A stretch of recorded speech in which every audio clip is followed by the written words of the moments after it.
नमस्कार दोस्तों, स्वागत है आपका मेरे YouTube चैनल पर। सिंधु घाटी सभ्यता के अवशेष मानो इतिहास की महत्वपूर्ण विरासत है और इस विरासत के हजारों नगरों में मोहनजोदड़ो एक अनोखा शहर है। आज के पाकिस्तान में लरकाना जिले में मोहनजोदड़ो हमारी प्राचीन संस्कृति का गौरव हुआ करता था। आज से 5000 साल पहले ये जैसा था, आज भी ये वैसा ही है। तो आओ दोस्तों, आज हम मोहनजोदड़ो की प्राचीन गलियों में घूमते हुए प्राचीन सभ्यता के गौरव को महसूस करते हैं। मोहनजोदड़ो केवल बोलने के लिए ही एक नाम है, जो शब्दों की आसानी के लिए काम में लाया जाता था। असल में इस शहर को सिंधु नदी के किनारे खोजा गया। इसका मूल नाम मोहनजोदड़ो था, जिसका अर्थ निकाला जाए तो हिंदी में इसको मुर्दों का शहर कहते हैं। सन 1922 में राखल दास बनर्जी ने इस शहर की खोज की।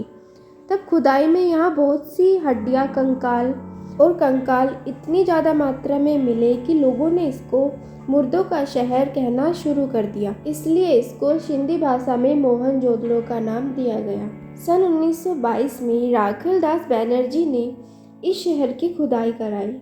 खुदाई में सबसे पहले उनको बौद्ध स्तूप प्राप्त हुआ।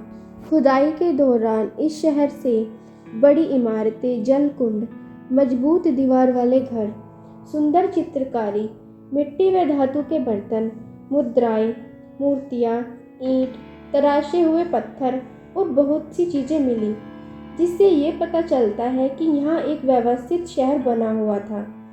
इस पर कई बार खुदाई का काम शुरू हुआ और बंद हुआ। खुदाई में मातृ देवी की मूर्ति भी पाई गई। मोहनजोदड़ो के एक घर से एक कांसे की मूर्ति प्राप्त हुई, जिसको एक नर्तकी की मूर्ति माना जाता है।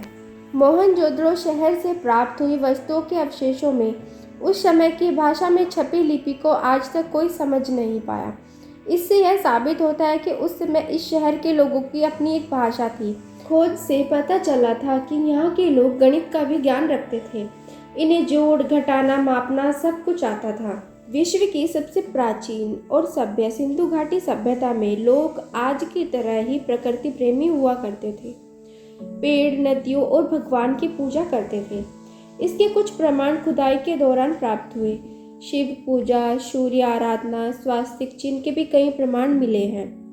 सिंधु घाटी सभ्यता के लोग मछली पकड़ते थे, जंगली जानवरों का शिकार करते थे और व्यापार भी करते थे। सिंधु घाटी सभ्यता अर्थात मोहनजोदड़ो नगर का सबसे महत्वपूर्ण तथ्य है कि यहाँ नारियों का मान सम्मान किया जाता था। मोहनजोदड़ो शहर से प्राप्त हुई वस्तुओं के अवशेषों में उस समय की भाषा लिपि को आज तक कोई नहीं समझ पाया। अगर कोई खोजकर्ता इस भाषा लिपि को समझ जाए तो हमें पहले के बहुत सारे राज पता लग सकते हैं। यहाँ मिले कंकालों के अवशेषों का निरीक्षण करने पर पता चला कि उस समय दांतों के चिकित्सक भी मौजूद थे। इन कंकालों के जबड़ों में नकली दांत मिले, जो कि एक चौंकाने वाला तथ्य है। मोहनजोदड़ो शहर के बीचों बीच एक स्नानागार मिला, जो कि लगभग 600 वर्ग फुट चौड़ा और 6 फुट गहरा है। मोहनजोदड़ो में मिले सबूतों से यह बात समझी जा सकती है कि वहाँ के लोग अन्न संरक्षण और उसे बचाने और सुरक्षित रखने का तरीका भी प्रयोग करते थे। मोहनजोदड़ो के विनाश के कई कारण माने जाते हैं। कहा जाता है कि यह पूरा शहर एक नदी के किनारे बसा हुआ था, तो इस बात की कल्पना करना निरर्थक भी नहीं हो सकता कि वहाँ बाढ़ आ जाए। लेकिन कुछ लोगों का कहना है कि इतनी बड़ी मात्रा में कंकालों का मिलना यह बताता है कि या तो उस शहर पर किसी ने आक्रमण किया, या फिर कोई भयंकर महामारी आई और लोगों को मार दिया, या फिर कोई भूकंप आ गया।